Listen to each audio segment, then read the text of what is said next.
ሰነፏ ልጅ። ከዕለታት በአንዱ ቀን አንድ አባት ከሁለት ሴት ልጆቹ ጋር ይኖር ነበር። አንዷ ልጁ ጎበዝና ታታሪ ስትሆን፣ አንዷ ደግሞ እጅግ ሰነፍ ነበረች። እባክሽ እህቴ አግዥኝ፣ በጣም ደክሞኛል አለቻት ቤቱን እያጸዳች ታታሪዋ ልጅ። በጭራሽ፣ አንዴ መስራት ጀምረሻል፣ ስለዚህ ራስሽ ጨርሺው፣ እኔ እጄ ቆሽሽብኛል አለች መስታወቷን ይዛ። እሷም ምንም አማራጭ ስላልነበራት መስራቷን ቀጠለች። አባታቸው ጠንካራ ሰራተኛ ቢሆንም አሁን ግን እድሜው እየገፋ ስለሆነ ደክሞታል። ሁል ጊዜ የሚበሉት ምግብም ሾርባና ደረቅ ዳቦ ነው። እናም አባታቸው ልጆቹን እንዲህ አላቸው። ውድ ልጆቼ፣ እኔ ሁለታችሁንም እወዳችኋለሁ። ነገር ግን አሁን ስላደጋችሁ ስራ መስራት አለባችሁ። እኔ አሁን እየደከመኝ ነው። በቂ የሆነ ገቢ ማምጣት አልቻልኩም። ልክ ነህ አባዬ፣ ስራ መፈለግ አለብኝ፣ እኔ እሰራለሁ አለች ጎበዟ ልጅ። አንቺስ ልጄ? ያው እህቴ ስራ ካገኘች እሷ ብትሰራ ይሻላል፣ እኔ ቤት ያለውን ሰራለሁ አለችና እነሱም በሀሳቧ ተስማሙ። በቀጣይ ቀን ጎበዟ ልጅ ስራ ለመፈለግ ወጣች። አባቷም እንዲህ አላት። ውድ ልጄ፣ አንድ ምክር ልምከርሽ። እርዳታ በሚጠይቁሽ ጊዜ እርጃቸው። ሁል ጊዜ ጎበዝ ልጅ ሁኚ፣ ስራሽንም ውደጂ፣ በደንብ ስሪ አላት። እሺ አባዬ፣ ያልከኝን አደርጋለሁ።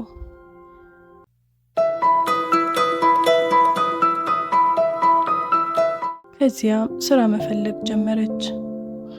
ሰነፏ ልጅ ግን የቤቱን ስራ መስራት አልቻለችም።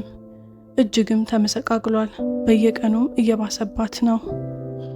ጎበዟ ልጅ ስራ ፍለጋ ለቀናት ተጓዘች፣ ነገር ግን ልታገኝ አልቻለችም። ድንገት ግን አንድ ዛፍ እንዲህ አላት። ሰላም፣ እባክሽ ቅርንጫፎቼን ልታጸጅልኝ ትችያለሽ? ውሃም በጣም ጠምቶኛል አለ። እሷም ቅርንጫፎቹን አጸዳች፣ ውሃውንም አጠጣችው። እጇ ግን ተጎድቶ ነበር።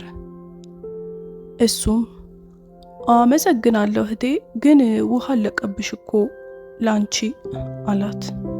ችግር የለውም፣ እኔ በመንገዴ ላይ ውሃ ፈልጋለሁ፣ አታስብ ብላ ተሰናብታ ሄደች። ጉዞዋንም ቀጠለች። ራቅ ብላ ከሄደች በኋላ አንድ የተጎዳ እና የተሰበረ የዳቦ ምድጃ አገኘች። ሰላም እህቴ፣ እባክሽ የተሰበረውን በጭቃ ልትሸፍኝልኝ ትችያለሽ? እሷም ሳታንገራግር በእጇ ጭቃውን እያነሳች የተሰበረው ቦታ ላይ ቀባችው። አመሰግናለሁ፣ ግን በጣም ቆሸሽ አይደል አላት። እሷም ችግር የለውም፣ መታጠብ እችላለሁ አለችው እና መንገዷን ቀጠለች። ትንሽ እንደተጓዘች አንድ ትንሽዬ ግልግል በከሰል ጠቁሮ አየች። ውድ እህቴ፣ አንድ ጊዜ ልታጸጂኝ ትችያለሽ እባክሽ አላት። እሷም ሳታንገራግር ከወንዙ ውሃ እያመጣች አጠበችው። አመሰግናለሁ፣ ነገር ግን በእኔ ምክንያት በውሃ በሰበሽ አላት። እሷም ምንም ችግር የለውም፣ በፀሐይ ይደርቃል አለችውና መንገዷን ቀጠለች። ወደ አመሻሹ ላይ አንድ የሚያምር ቤተ መንግስት ጋር ደረሰች። ወደ ውስጥም ገባች። እዛም የሚኖሩ አስማታዊ ንግስቶች ነበሩ። ጎበዟ ልጅም እንዲህ አለች። ይቅርታ ሳላስፈቅድ ስለገባው፣ እኔ ስራ እየፈለግኩኝ ነው፣ ስራ ካለ ለመጠየቅ ነው። እነሱ እዚህ መስራት ትችያለሽ፣ ችግር የለውም፣ እዚህ 7 ክፍሎች አሉ፣ አንቺ በየቀኑ 6ቱን ክፍል ታጸጃለሽ፣ ነገር ግን በጭራሽ ወደ 7ኛው ክፍል እንዳትገቢ አሏት። እሷም ስራዋን በአግባቡ መስራት ጀመረች። በየቀኑ 6ቱን ክፍል ታጸዳለች። እንዲህ እየሰራች ወራቶች አለፉ። 7ኛውን ክፍል አንድም ቀን ከፍታ አታውቅም ነበር። ከዚያም በቂ የሆነ ገንዘብ ካገኘች በኋላ ወደ ቤት ለመመለስ ፍቃድ ጠየቀች። መሄድ ትችያለሽ አንድ ጥያቄ ግን ልጠይቅሽ፣ እንዴት ግን 7ኛውን ክፍል ለመግባት አልሞከርሽም? እሷም አባቴ ስራሽ ላይ አተኩሪ ብሎኝ ነበር እና የኔ ስራ ደግሞ 6ቱን ክፍል ማጽዳት ነው። እናም እሱን ያደረግኩት አለች። እነሱም መልካም፣ ለታማኝነትሽ ስጦታ ልንሰጥሽ እንፈልጋለን አሏትና ወደ ተዘጋው 7ኛው ክፍል አመሩ። እንድትገባም ጋበዟት። ልክ ወደ ክፍሉ ስገባ የወርቅና የአልማዝ ክምር አገኘች። ይሄ ወርቅና አልማዝ ያንቺው ነው፣ የፈለግሽውን ያህል ውሰጂ አሏት። ጎበዟ ልጅ በጣም ደስ ብሏት አመስግና በወርቁ መዋብ ጀመረች። እጅግም አማረባት። ከዚያ አስማተኛ ንግስቶቹን ተሰናብታ ወደ ቤቷ ጉዞዋን ጀመረች። መንገዷ ላይም ትንሹን ግልገል አገኘችው። በአሁኑ ግን በሉል አሸብርቆ ነበር። ውድ እህቴ፣ ይሄ ላንቺ ነው፣ ውሰጂ፣ እርዳታሽን አልረሳሁም አለ። እሷም የምትፈልገውን ወስዳ ጉዞዋን ቀጠለች። ቀጥሎም የዳቦ ምድጃው አገኘችው። ግን በአሁኑ ዳቦ ጋግሮ ነበር የጠበቃት። እህቴ፣ ስለ ረዳሽኝ አመሰግናለሁ፣ ይሄ ላንቺ ነው አላት። እሷም አመስግና ከዳቦ ላይ በልታ ሌላውን ወደ ቤት ይዛ ጉዞዋን ቀጠለች። ትንሽ እንደተጓዘች ዛፉን አየችው። የበሰሉ ወይኖችን ተሸክሞ እና የወይን ጭማቂ አዘጋጅቶ ነበር የጠበቃት። ውድ እህቴ፣ ይሄ ላንቺ ነው፣ ላመሰግንሽ እፈልጋለሁ አላት። እሷም ከወይን ጭማቂው ጠጥታ አመስግና ጉዞዋን ቀጠለች። በመጨረሻም ቤቷ ደረሰች። ቤት ስትገባ አባትና ሰነፏ እህቷ ተቀበሏት። ጎበዟ ልጅ በብዙ ወርቅ አሸብርቃ ነበር የሄደችውና ሰነፏ ልጅ እጅግ ቀናች። እኔ ስራ መፈለግ አለብኝ፣ ከዚያ ከሷ የበለጠ ወርቅ ይኖረኛል ብላ ከቤት ወጣች። ለአባቷም ስራ ልትፈልግ እንደሆነ ነገረችው። አባትየው ገና መናገር ሲጀምር ጊዜ አልነበራትምና ጥላው ሄደች።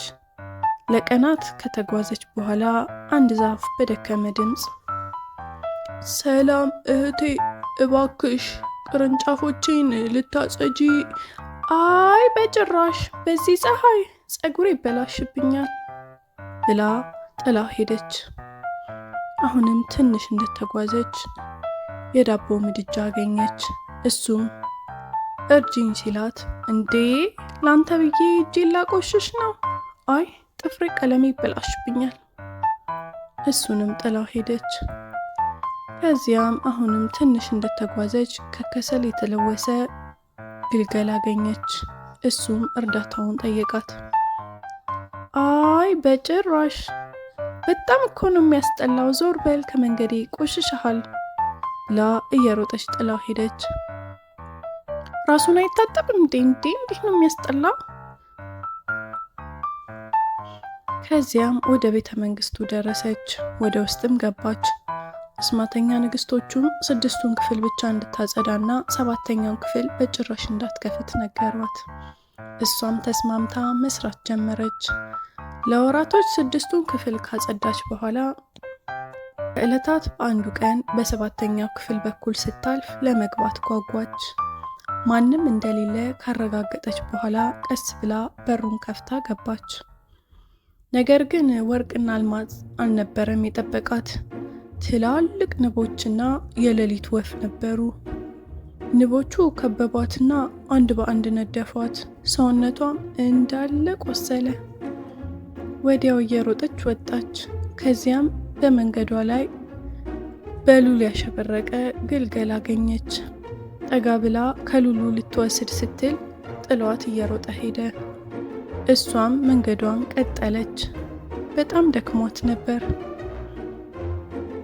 በመንገዷም የዳቦ ምድጃውን አየች። ዳቦ ጋግሮ ነበር። እሷም ዳቦውን መውሰድ ፈልጋ ስለነበር ልክ ዳቦውን ስታነሳ ምድጃው እሳት ለቀቀባት። እጇንም ቃጠላት። እየጮኸች እርዱኝ ብትል የሚሰማት አልነበረም። ትንሽ እንደተጓዘች ወይን ያዘለ ዛፍ አየች። ጠጋ ብላ ልትወስድ ስትል ዛፉ ግን ፍቃደኛ አልነበረም። ወይኑን ያሸሽባት ነበር። እሷን በጣም ስለከፋት እያለቀሰች ወደ ቤቷ ሄደች። ቤት ስትገባ እህቷና አባቷ ተቀበሏት። ሲያዩት በጣም ደነገጡ። በጣም ቆሽሻለች፣ በጣምም ተጎድታ ነበር። እሷም ሁሉንም ነገር በጸጸት ነገረቻቸው። እዩኝ እስኪ በጣም ተጎድቻለሁ። ውድ እህቴ አየሽ፣ ሰዎች እርዳታ ሲያስፈልጋቸው መርዳት አለብን። አባትየውም ልጄ እዚህ ምድር ላይ ጠንክረን ከሰራን ምላሹ በጥሩ እናገኘዋለን አላት። ከዛን ቀን በኋላ ሰነፏ ልጅ የቤቱን ስራ በአግባቡ መስራት ጀመረች። እህት ማማቾቹም አባታቸውን እያገዙ በሰላምና በደስታ መኖር ጀመሩ።